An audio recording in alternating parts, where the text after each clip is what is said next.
ए भाई जी, जी ई काथी के पानी है जी? गंगा जी के पानी हो। गंगा जी के? हाँ। आ हा तनी अचमनियम कॉल लेते। रोकी रोकी, का भाई जी? एमे गंगा जी या सोनो जी के पानी बा। हाँ, ओ, गंगा जी सोन जी दोनों बा। ओ, ए भाई जी तो तनी है झोरवा धली, तनी है चौसम धली, तनी दुबड़ी मार ले तनी।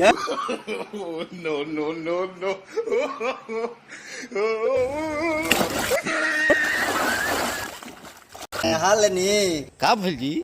एमे गंगे जी या सोन जी ना, मैं शहर के नहाइल धोआइल मल मूत्रा नाला जी के पानी भी बा। अरे बाप रे मर्द, तू बहुत खराब आदमी बड़ा।